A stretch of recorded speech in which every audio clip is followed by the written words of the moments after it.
씨앗과 열매. 과실에는 씨앗, 물에는 샘이라는 근원이 있듯 행동에도 생각이라는 근원이 있다. 우리의 행동이 어떤 근원도 없이 갑자기 모습을 드러내는 경우는 없다. 그것은 오랫동안 조용히 성장한 결과이며 많은 에너지가 쌓인 오랜 여정의 최후 부분이다.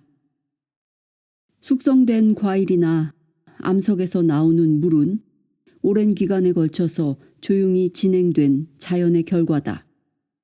그리고 축복받아야 할 아름다운 행동도, 죄가 많은 사악한 행동도 마찬가지로 마음속에 오랫동안 머물렀던 생각의 최종 결과물이다. 주위 사람들로부터 대단한 신뢰를 받고 스스로도 자부심이 강했던 사람이 어느 날 갑자기 유혹에 넘어가 불결한 죄 속으로 빠졌다. 자주 듣는 이야기지만 그 사람이 거기까지 이르게 된 생각의 여정이 분명하게 드러난다면 그것은 갑자기 일어난 이해하기 힘든 행동이 아니라는 것이 판명될 것이다. 그의 타락은 이미 여러 해 전에 마음 속에서 시작된 일련의 생각들의 최종 결과다. 그 사람에게 어떤 잘못된 생각이 마음속에 들어오면서 싹이 텄다. 이어서 그 생각이 다시 찾아왔을 때도, 그리고 그 다음에 또 찾아왔을 때도 그것을 받아들였다. 그는 그것을 마음속 깊이 쌓아놓고 있었던 것이다. 머지않아 그는 그 생각을 편안하게 느끼게 되었고 그것을 끌어안고 애무하고 보살펴 주게까지 되었다. 그 생각은 그의 마음속에서 계속 성장하여 결국에는 강력한 힘을 갖기에 이르렀다. 그 생각 자체가 성숙해서 외부로 모습을 드러내기에, 즉 행동으로 모습을 변화시키기에 충분할 정도로, 그리고 모습을 드러내기 위한 절호의 기회를 만들 정도로 강력한 힘을 갖게 되었기 때문에 행동으로 드러나는 것이다. 마음을 견고히 지킨다. 아무리 장엄한 건물이라 하더라도 물로 기초 부분을 공격하면 허무하게 무너지게 된다. 마찬가지로 아무리 깨끗하고 강인한 사람도 잘못된 생각을 마음속에 받아들여 인격을 조용히 침식당하면 언젠가는 그때까지 아름답게 보였던 인생이 갑자기 어둠 속으로 무너지는 날을 맞이하게 될 것이다. 만일 당신의 잘못된 행동이나 유혹을 자신의 생각의 결과라고 인식한다면 그것들을 극복하는 작업은 아주 단순해 보인다. 게다가 그것은 처음부터 충분히 달성할 수 있는 목표로 보이고 언젠가는 달성한 모습이 현실로 나타날 것이다. 왜냐하면 당신이 맑고 선량한 생각을 계속 마음속에 품고 살아간다면 그 생각도 잘못된 생각과 마찬가지로 성장하고 힘을 비축해서 최종적으로는 성숙한 모습으로 외부의 모습을 드러낼 절호의 기회를 스스로 만들게 되기 때문이다. 진실로 숨겨져 있던 것 중 드러나지 않는 것은 하나도 없다. 마음속에 머물러 있는 생각은 이 우주를 움직이는 에너지와 같은 힘을 얻어서 언젠가는 그 성질에 따라 선량한 행동 혹은 악한 행동으로 표현된다. 고상한 교사나 천하의 호색가도 자신의 생각에 의해서 만들어진다. 모든 사람은 자신이 마음의 정원에 뿌린 혹은 거기에 떨어지도록 허락한 생각의 씨앗을 보살피면서 키운 결과를 지금 갖게 되는 것이다. 외부에서 발생하는 계기를 죄나 유혹과 싸워 극복하려고 해도 소용이 없다. 그것들을 극복하기 위해서는 자신의 마음을 깨끗하게 정화하는 방법밖에 없다. 만일 어떤 사람이 날마다 잘못된 생각을 버리고 빛을 비추어도 되살아나는 정의를 성실하게 계속 심는다면 그 사람 앞에는 머지않아 악한 행동을 할 기회 대신에 선한 행동을 할 기회만 계속 생기게 될 것이다. 우리가 자신에게 끌어들일 수 있는 것은 정화된 내면의 상황과 조화를 이룬 것뿐이다. 어떠한 유혹도 거기에 반응하는 것이 우리 마음속에 존재하지 않는 한 가까이 다가올 수 없다. 자신의 마음을 견고하게 지켜야 한다. 왜냐하면 당신이 지금 조용히 품고 있는 생각은 좋든 나쁘든 언젠가는 반드시 행동으로 외부 세계에 출현하게 되기 때문이다. 자신의 마음을 견고하게 지켜서 잘못된 생각을 거부하고 거기에 맑고 강하고 아름다운 생각만 가득 채우는 사람에게는 수학의 계절이 찾아옴과 동시에 어떠한 유혹에도 굴하지 않는 부드럽고 평온하고 고상한 행동이라는 아름다운 과실을 맺게 된다. 인생의 주관자. 당신의 생각은 인생 그 자체이며 당신 인생의 결과는 어떤 마음의 자세를 갖고 살았느냐에 따라 결정된다. 한편 마음의 자세는 진리를 어느 정도 이해하고 있는가의 척도이며 성공의 잣대이기도 하다. 만일 당신이 한계를 느끼고 있다면 마음의 자세에 대해 인식하고 있는 것이다. 능력의 한계는 당신의 생각이 만든 경계선이며 스스로 쌓아 올린 벽에 지나지 않는다. 따라서 자신의 생각에 맞춰 경계선을 좀 더 안쪽으로 끌어들일 수도, 지금의 상태로 놓아둘 수도, 그리고 훨씬 더 바깥쪽으로 확장시킬 수도 있다. 당신의 생각을 주관하는 것은 바로 자신이다. 그것을 할 수 있는 것은 당신뿐이다. 따라서 당신은 자신의 인격과 인생을 만들어내는 유일한 손이다. 당신의 생각은 창조의 원인인 동시에 자신의 인격과 인생의 결과를 책임지는 주관자인 셈이다.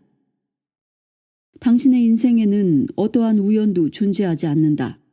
어떤 조화도 혼란도 모두 자신의 생각이 끌어들인 결과다. 당신은 생각한다. 그리고 그 내용에 따라서 자신의 인생은 나타난다. 당신의 마음 속에 평화와 사랑이 가득하다면 항상 은혜와 축복만이 찾아올 것이다. 그러나 적대감이나 미움으로 가득하다면 곤란과 고통이라는 어두운 구름이 당신이 가는 길 위에 늘 드리워지게 될 것이다. 악의로부터는 슬픔과 재난이, 선의로부터는 위로와 축복이 탄생한다. 당신은 지금 환경을 자신과 분리된 것이라고 생각하고 있는지도 모른다. 그러나 그것은 당신 생각의 세계와 아주 밀접하게 관련되어 있다. 원인 없이 발생하는 일은 아무것도 없다. 발생하는 일들은 모두 그렇게 된 정당한 이유가 있다. 이유 없이 발생되도록 운명 지어진 건 아무것도 없다. 당신의 인생 속에서 발생하는 모든 일은 내면 상태에 따라서 발생해야 하기 때문에 발생하는 것뿐이다. 모든 것이 당신의 사랑을 기다리고 있다. 당신은 인생이라는 여행을 계속한다. 그리고 무언가를 사랑하고 그것을 자신의 것으로 끌어들인다. 지금 당신은 자신의 생각이 이끌어온 장소에 서 있다. 내일의 당신은 자신의 생각이 끌고 가는 곳에 있을 것이다. 당신은 생각의 결과로부터 결코 벗어날 수 없다. 하지만 당신은 그것으로부터 인내하고 배우게 된다. 그리고 더욱 그것을 받아들이고 기뻐할 수도 있다. 당신은 생각을 바꿀 수 있다. 그것은 자신의 인생을 바꿀 수 있다는 말도 된다. 따라서 자신의 가능성과 책임의 크기를 깨달아야 한다. 당신은 나약하지 않다. 당신에게는 엄청난 힘이 비축되어 있다. 그렇지만 지금 그 힘을 진리에 거스르게 사용하고 있는지도 모른다. 당신은 그 힘을 진리에 따라 사용할 수도 있다. 당신은 맑게 살기 위해서도 혼탁하게 살기 위해서도 그리고 지혜를 닦기 위해서도 계속 무지하게 지내기 위해서도 그것을 이용할 수 있다. 당신은 지금 무엇을 사랑하고 있는가? 당신이 사랑하고 있는 것은 그동안 가장 오래 간직하고 있던 가장 강한 생각이라고 할 수 있다. 지식을 사랑하는가? 만일 그렇다면 당신은 지식을 얻게 될 것이다. 지혜나 맑음은 어떤가? 그것도 당신이 사랑하는 것이라면 결국에는 당신 것이 될 것이다. 모든 것이 당신의 사랑을 기다리고 있다. 그것이 무엇을 향하게 할 것인가는 당신의 생각이 결정하는 것이다. 무지한 사람은 무지를 사랑하고 무지한 생각을 선택하고 그것을 계속 품고 있는 사람이다. 현명한 사람은 지혜를 사랑하고 현명한 생각을 선택하고 그것을 계속 품고 있는 사람이다. 당신의 걸음은 자신 이외의 어떤 사람도 방해할 수 없다. 그것을 방해할 수 있는 사람은 오직 당신뿐이다. 마찬가지로 당신이 고뇌하게 되는 것은 다른 누군가의 탓이 아니라 모두 당신 탓이다. 자신이 만든 인생의 주인으로 당신은 맑은 생각의 고상한 통로를 향해 계속 걸어감으로써 가장 높은 천국에 들어갈 수 있다. 이와 동시에 불순한 생각에 부정한 통로를 걸어가면 최악의 지옥에 들어갈 수도 있다. 마음의 자세는 특히 그것이 사람들을 향해 있을 때 반응이 훨씬 빨리 당신에게 되돌아온다. 당신이 지금 맺고 있는 인간관계는 자신이 이제까지 갖고 온 마음 자세의 결과다. 당신이 내보내는 불순한 생각들이 결국 당신의 인생을 어둡게 하는 또 다른 재앙으로 되돌아온다. 당신이 내보내는 정겹고 깨끗한 생각들은 당신의 인생을 밝게 해주는 충만한 은혜로 되돌아온다. 당신의 환경은 자기 내면에 눈에 보이지 않는 원인의 결과다. 당신은 자신의 생각을 낳는 부모이며 자신의 환경과 인생을 만들어내는 손이다. 자신의 마음과 인생에 관한 지식을 깊게 해야 한다. 그렇게 하면 자신의 인생에서 발생하는 모든 일들이 정의의 저울로 정확하게 계량된 것이라는 사실을 깨닫게 될 것이다. 이 불변의 법칙을 이해하는 순간부터 당신은 자신이 허약하고 맹목적인 환경의 노예가 아닌 강인함과 예리한 통찰력을 지닌 환경의 주인으로 당당하게 걸어 나갈 수 있을 것이다. 불변의 정의.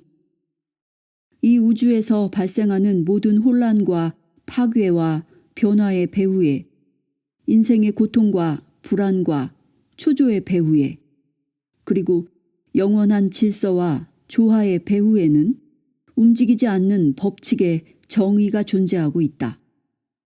그렇다면 이 우주에는 부정의 또한 존재하지 않을까? 존재할 수도 존재하지 않을 수도 있다. 왜냐하면 어떤 사람에게는 존재하지만 또 다른 사람에게는 존재하지 않을 수도 있기 때문이다. 당신에게 정의롭지 못함이 존재하는지 존재하지 않는지는 당신이 어떤 삶을 살고 있는가 혹은 어떤 의식을 통해서 세상을 보고 판단하고 있는가에 따라서 결정된다. 감정에 조정당하는 사람은 모든 곳에서 정의롭지 못함을 보게 된다. 그러나 감정을 극복하는 사람은 항상 정의가 집행되는 걸 보게 된다. 정의롭지 못하다고 하는 것은 혼란스럽고 흥분된 감정의 망상과 같고 그 속에 있는 사람에게는 언젠가 실현된다. 정의는 인생을 관통하는 아름다운 현실이며 그 존재는 자아의 악몽에서 깨어난 사람의 눈에는 항상 선명하다. 사람은 이기적인 자아와 감정을 극복하고 나서야 신의 질서를 알 수가 있다.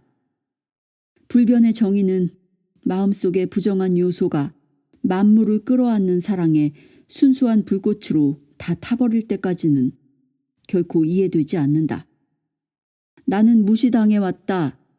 나는 상처받았다. 나는 모욕당했다. 부당한 취급을 받아왔다. 라고 생각하는 사람들은 정의가 무엇인지 모른다. 그들은 이기적인 자아에 눈을 감아버리고 진리의 순수한 원칙들을 알지 못한 채 타인의 잘못을 탓하고 자신의 죄를 억울하게 생각하며 고뇌 속에서 살아가고 있다. 불변의 정의를 자각하지 못하는 감정의 세계. 감정의 세계에서는 무법자들이 종횡무진 거칠게 날뛰면서 사람들에게 고통을 가져다 준다. 원인은 결과를, 작용은 반작용을, 행동은 보답을 항상 동반한다. 그리고 일어나는 모든 일의 배후에 존재하는 불변의 정의가 완벽하게 원인과 결과의 균형을 맞추고 있다. 그러나 감정의 세계에 살고 있는 사람은 이 불변의 정의를 자각하지 못한다. 그것을 자각하기 위해서는 우선 내면에서 불고 있는 거칠고 격한 감정의 폭풍을 잠재워야 하기 때문이다. 감정의 세계는 분리, 논쟁, 투쟁, 비난, 중상, 부정, 나약함, 거짓, 미움, 원한, 적대감이 머무르는 곳이다. 그런 세계 속에서 살아가는 사람이 정의를 자각하거나 진리를 이해할 수 있을까? 그것은 마치 활활 타오르는 건물 속에 앉아서 화재의 원인을 추리하는 것과 같은 일이다. 감정의 세계 속에 있을 때 우리는 항상 정의롭지 못한 것을 보게 된다. 왜냐하면 눈앞에 나타난 상황에만 마음이 사로잡혀서 원인과 결과에 눈을 돌리는 걸 잊어버리기 때문이다. 우리는 결과에만 정신을 빼앗겨 그것에 앞서 정의에 의해 집행된 원인과 결과의 균형을 잡는 작업에는 전혀 눈길을 주지 못한다. 예를 들어 어떤 소년이 힘없는 동물을 학대했다고 하자. 그것을 본 한 남자가 힘없는 동물에게 무슨 짓을 하는 거니? 하며 소년에게 주먹을 휘둘렀다. 그러자 그 모습을 보고 있던 더 강한 남자가 힘없는 아이에게 무슨 짓을 하는 거야? 하며 소년을 때린 남자를 쓰러뜨렸다. 이때 이 세 사람은 모두 잘못한 건 자신이 아니라 상대라고 생각한다. 사건의 계기가 된 소년도 동물을 학대한 것은 어쩔 수 없었다고 주장할 것이다. 이와 같이 무지가 미움과 불화를 일으키고 사람들은 격한 감정과 정의 속에서 살아간다. 우리가 살아가야 할 진정한 길을 잃은 채 스스로 고뇌를 끌어들이고 있는 것이다. 격한 감정은 격한 감정을, 미움은 미움을, 불화는 불화를 끌어들인다. 죽이는 사람은 죽임을 당하고 빼앗는 사람은 빼앗기고 학대하는 사람은 학대를 당하고 비난하는 사람은 비난을 당한다. 그리고 격한 감정에는 능동적인 것과 수동적인 것 두 종류가 있는데 둘 다 서로 보완하면서 어느 쪽이 먼저라고 할 것도 없이 가까워지는 경향이 있다. 속이는 사람과 속임을 당하는 사람, 학대하는 사람과 학대받는 사람, 공격하는 사람과 공격당하는 사람이 서로 가까워지는 건 이 때문이다. 이렇게 해서 사람들은 무의식 중에 서로 협력하고 고통의 발생을 돕고 있다. 이것을 어떤 현자는 눈먼 자가 눈먼 것을 인도해 함께 수렁에 빠진다라고 표현했다. 격한 감정을 만약 꽃에 비유하면 아픔, 한탄, 슬픔, 불행은 같은 나무에 열리는 과실이다. 이 우주에 부정의는 존재하지 않는다. 감정의 노예가 된 사람들이 정의롭지 못한 것만 보는 곳에서도 감정을 극복한 사람들은 원인과 결과를 보고 불변의 정의의 존재를 확인한다. 그런 사람들은 자신이 부당한 취급을 받고 있다고 느끼지 못한다. 왜냐하면 그들은 이미 정의롭지 못한 것을 보지 않기로 했기 때문이다. 그들은 자신을 상처 주는 일도 속이는 일도 없기 때문에 그들에게 상처 주거나 속일 수 있는 사람이 없다는 사실을 알고 있다. 누군가에게서 아무리 심한 취급을 당하더라도 그들은 결코 상처를 받지 않는다. 자신에게 어떤 일이 일어나더라도 그것은 자신이 이전에 만든 원인의 결과라는 사실을 알고 있기 때문이다. 그들은 또 자신에게 일어나는 모든 일들을 좋게 받아들이고 그것에 기뻐한다. 자신의 적조차도 사랑하고 자신을 저주하는 사람들조차 축복하면서 그들은 눈이 멀긴 했지만 위대한 법칙에 대한 도덕적인 자비를 베풀 수 있게 해준 고마운 존재로 받아들인다. 모든 화와 원망, 욕망을 없애버린 사람들은 마음의 완전한 고요에 도달하고 마침내 그들은 우주의 고요와 동화된다. 그들은 자신의 맹목적인 감정을 초월해서 어떤 일이 발생하더라도 아래에서 벌어지는 추한 분쟁을 조용히 관찰하고 있는 산 위에 사는 사람처럼 평온하고 예리한 통찰력을 이용해서 그 원인을 분석한다. 그들에게 정의롭지 못함은 이미 존재하지 않는다. 존재하는 건 불변의 정의 통치 하에 무지에서 발생한 고통, 그리고 이해에서 발생한 행복뿐이다. 그들은 속임을 당하는 사람이나 학대를 받는 사람뿐만 아니라 속이는 사람이나 학대하는 사람도 똑같이 동정받아야 한다는 사실을 알고 있다. 타인을 속이거나 학대하면서 진정한 행복과 마음의 평화를 얻는 것은 불가능하기 때문이다. 원인과 결과는 절대로 분리될 수 없다. 인간은 한번 원인을 만들면 그 결과에서 절대로 벗어날 수 없다. 미움, 적의, 화, 자기애 같은 것에 사로잡혀 있을 때 사람은 진실을 보는 눈을 잃고 싫어도 정의롭지 못한 것을 보게 된다. 그러나 자신을 눈멀게 하는 마음의 요소를 극복했을 때 항상 정의가 모든 것을 통치하고 있으며 이 우주에 부정의 같은 것은 존재하지 않는다는 진실을 알게 된다. 내면의 정신세계. 인간은 자신의 행복과 불행의 창조자이다. 자신의 행복과 불행을 지속시키는 당사자이기도 하다. 행복과 불행은 외부적으로 강요된 것이 아니다. 그것들은 내면의 상태로 신도 악마도 환경도 아니고 바로 생각이 원인이다. 행복이나 불행은 행위의 결과이며 행위는 생각이 외부로 드러난 현상이다. 고정된 사고방식이 행동방식을 결정하고 행동방식으로부터 행복과 불행이라고 불리는 반작용이 나온다. 사정이 그러하기 때문에 반작용인 결과를 변화시키려면 작용의 원인인 생각을 변화시켜야 한다. 불행을 행복으로 바꾸려면 불행의 원인인 고정된 사고방식과 습관적인 행동방식을 반대 방향으로 전환하는 것이 필요하며 그렇게 하면 반대의 결과가 마음과 삶에 나타날 것이다.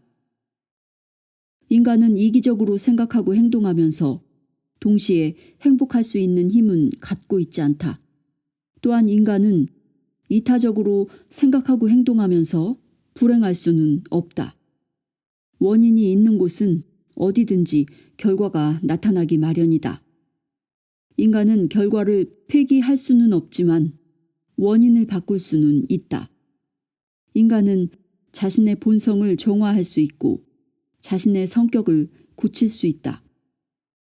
자기 자신을 정복하면 거대한 힘을 갖게 되며 자기 자신을 보다 나은 방향으로 변화시키는 것에는 큰 기쁨이 있다. 저급한 사람과 높은 정신세계의 사람. 사람은 자신의 생각 크기만큼 정신적 시야가 제한되지만 자신의 시야를 점차 넓힐 수가 있고 자신의 정신세계를 확장하고 향상시킬 수 있다. 낮은 정신세계를 떠나서 높은 정신세계로 올라갈 수 있으며 어둡고 증오에 찬 생각을 품고 사는 걸 그만두고 밝고 아름다운 생각들을 마음속에 품을 수 있다. 그리고 그렇게 하면 힘과 아름다움이 있는 더 높은 정신세계로 들어가서 더 완전하고 완벽한 세계를 의식하게 될 것이다. 사람은 각자가 지닌 생각의 성질에 따라 낮은 세계나 높은 세계에서 살고 있다. 세상이 어둡고 좁다고 생각하는 사람에게는 세상이 어둡고 좁은 것으로 나타나며 이해력이 큰 사람에게는 그만큼 광대하고 찬란한 세계가 나타난다. 각 사람이 보고 체험하는 모든 것은 각자의 생각에 물들어 나타난다. 의심 많고 탐욕스럽고 시기심이 강한 사람을 상상해보자. 그 사람에게는 얼마나 모든 것이 작고 초라하고 따분하게 보이겠는가.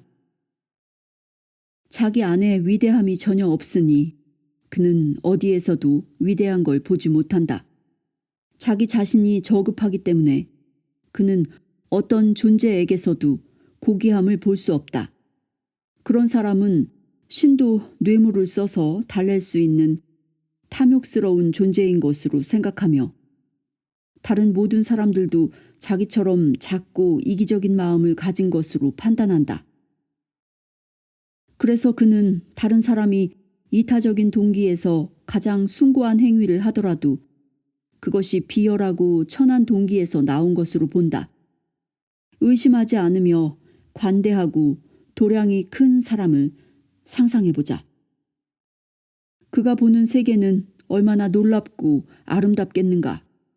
그는 모든 존재와 피조물에서 어떤 고귀함을 알아본다. 그는 다른 사람들을 참된 존재로 보며 그에게는 다른 사람들이 참되게 행동한다. 그 사람 앞에서는 가장 비열한 사람도 순간적인 정신적 고양 속에 자신의 본성을 잊고 잠시 그 사람처럼 되어 고차원적인 현상의 질서를 헤아릴 수 없을 정도로 더 고귀하고 행복한 삶을 어렴풋이나마 예감한다. 위에서 예를 든 저급한 사람과 마음이 큰 사람은 비록 같은 사회 안에서 이웃으로 살고 있지만 서로 다른 두 세계에 살고 있는 것이다. 그들의 의식은 완전히 서로 다른 원리를 받아들인다. 그들의 행위는 서로 정반대이다. 그들의 도덕적 안목은 정반대이다. 그들은 각각 서로 다른 이치를 바라본다. 그들의 정신세계는 마치 두 원처럼 분리되어 있고 절대로 섞이지 않는다.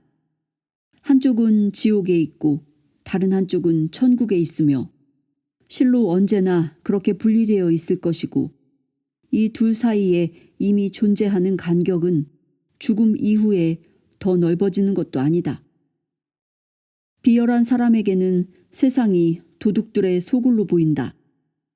마음이 큰 사람에게 세상은 신들의 거주지이다. 비열한 사람은 권총을 휴대하고 남에게 강탈당하거나 사기당할 가능성에 항상 대비하고 있다. 자신이 항상 스스로를 약탈하고 속이고 있다는 사실을 모르고서 말이다. 마음이 큰 사람은 가장 좋은 가능성을 펼칠 준비를 한다. 그는 재능, 아름다움, 천재성, 미덕에 마음의 문을 연다. 그의 친구들은 인간 품성의 최상층부이다. 그것들은 그의 일부가 되었다. 그것들은 그의 사고 영역에, 그의 의식 세계에 있다. 그의 마음으로부터 고귀한 말과 행동이 흘러나오고 그것은 그를 사랑하고 존경하는 다수의 사람들에 의해 10배로 그에게 되돌아간다. 생각의 폭을 넓혀야 더 많이 알 수 있다. 자연적으로 사회에 형성되어 있는 계급의 구분은 단지 의식세계의 차이를 그리고 의식세계를 나타내는 행동 양식의 차이를 보여주는 것이다. 프롤레타리아 계급이 이러한 구분에 반발할 수도 있지만 그러한 구분을 변경시키지는 못할 것이다. 자연적인 친화력이 전혀 없고 삶의 근본 원리가 서로 달라서 구분되어 있는 의식 상태를 인공적인 방법으로 평등하게 만들 순 없다. 법을 지키는 사람과 법을 지키지 않는 사람은 영원히 구분돼 있다. 그들을 구분하는 것은 미움도 오만도 아니고 바로 도덕적 원리의 면에서 서로 아무 관계없이 존재하는 지성의 상태와 행동 양식의 차이이다. 무례하고 버릇없는 사람들은 그들 자신의 심성이라는 넘어설 수 없는 벽에 의해 예의 바르고 세련된 사람들의 세계에서 차단된다. 이 벽은 끈기 있는 자기 수양을 통해 제거할 수도 있지만 절대로 야비하게 침입해서 넘어갈 순 없다. 천국은 폭력으로 얻어지는 것이 아니다. 천국의 원리에 순응하는 사람만이 그곳에 입장할 수 있다. 악한 사람은 악한의 공동체로 들어간다. 반면에 성자는 신성한 음악과 영적으로 교제하는 선택된 형제단의 일원이다. 모든 사람은 그들 자신의 외양에 따라 반사하는 거울들이다. 즉, 모든 사람은 다른 사람과 사물을 볼 때 실은 그들 자신의 영상을 되돌려 비추는 거울을 들여다보고 있다. 각자는 자신의 생각 크기만큼 좁거나 넓은 사고 범위 안에서 움직이며 그 범위 바깥의 모든 것은 그에게 존재하지 않는 것과 마찬가지다. 각 사람은 자신의 존재 범위만큼만 알 수 있고 자신이 아직 되어보지 못한 것은 알 수 없다. 생각의 한계가 좁으면 좁을수록 더 이상의 한계나 다른 영역은 없다고 더욱더 확신하게 된다. 더 작은 것은 더 큰 것을 포함할 수 없으므로 작은 정신은 보다 큰 정신을 이해할 방법이 전혀 없다. 보다 큰 정신을 이해하게 되는 것은 오직 성장을 통해서만 가능하다. 아주 넓게 확장된 의식 세계에서 움직이는 사람은 자신이 과거에 체험하고 지나온 모든 보다 작은 모든 사고 범위를 이해한다. 보다 큰 경험 속에는 보다 작은 모든 경험들이 포함되어 있고 보존되어 있기 때문이다. 그리고 그의 사고 범위가 완전한 인격의 영역에 접촉했을 때 그가 결백한 품성과 심오한 이해를 가진 사람들과 사귀고 대화하는 데 필요한 준비를 하고 있을 때 비로소 그의 지혜는 자신이 아직 어렴풋이 의식하고 있거나 전혀 모르는 보다 넓은 의식 세계가 더 있다는 걸 스스로 납득할 만큼 충분히 성장해 있을 것이다. 자신의 생각 수준이 자기 자신이다. 사람은 어린 학생처럼 자신의 지식과 무지의 수준에 따라 특정한 단계에 처해 있는 스스로를 발견하게 된다. 6학년의 수업 과정은 1학년의 아이에게는 수수께끼와 같아서 그의 이해 범위 밖과 위에 있다. 그러나 그 아이가 배움에 끈기 있게 노력하고 꾸준히 성장한다면 6학년의 과정을 이해하게 된다. 2학년부터 5학년 과정까지를 숙달하고 정복함으로써 그 아이는 마침내 6학년 과정에 도달하며 그 내용을 자기 것으로 만들 수 있다. 그리고 그 위에는 선생님의 영역이 있다. 마찬가지로 인생에서도 나쁘고 이기적인 행동을 하는 사람들, 격정과 사리사욕에 가득 찬 사람들은 밝고 이타적인 행동을 하는 사람들과 고요하고 깊고 순수한 정신을 가진 사람들을 이해할 수 없다. 그러나 그들도 올바른 품행에 힘써 노력함으로써 생각의 범위와 도덕적 판단력을 향상시킴으로써 보다 높은 단계에 이 폭넓은 의식에 도달할 수 있다. 그리고 보다 낮고 보다 높은 모든 단계들 너머에 인류의 스승들, 우주적 지도자들, 각 종교의 신도들이 숭배하는 구세주가 있다. 학생들 사이에 단계가 있는 것처럼 스승들 사이에도 단계가 있어서 정신적 지도자의 지위와 위치까지는 아직 도달하지 못했지만 진정한 도덕적 품성을 갖추어 안내자 겸 스승의 역할을 하는 사람들도 있다. 그러나 설교자의 역할을 맡는 것이 한 인간을 스승으로 만들지는 못한다. 한 인간이 스승으로 추앙되는 것은 인류에 대한 존경심과 경외심을 불러내는 도덕적 위대성 덕분이다. 각 사람은 그가 하는 생각의 수준만큼 낮거나 높고 작거나 위대하고 비천하거나 고귀하다. 그 이상도 그 이하도 아니다. 각 사람은 자신의 사고 영역 내에서 움직이며 그 영역이 그의 세계이다. 자신의 사고 습관을 형성하는 그 세계에서 그는 자신의 친구들을 발견한다. 그는 자신의 개인적인 성숙도와 조화를 이루는 영역에 거주하게 된다. 그러나 그는 보다 낮은 세계에 반드시 머물러 있을 필요는 없다. 그는 자신의 생각을 고양시키고 상승시킬 수 있다. 그는 보다 높은 세계를 향해 올라가서 보다 행복한 거주지에 들어갈 수 있다. 그가 선택하고 원할 때 그는 이기적인 생각이라는 껍데기를 깨부수고 보다 광대한 삶의 순수한 공기를 호흡할 수 있다.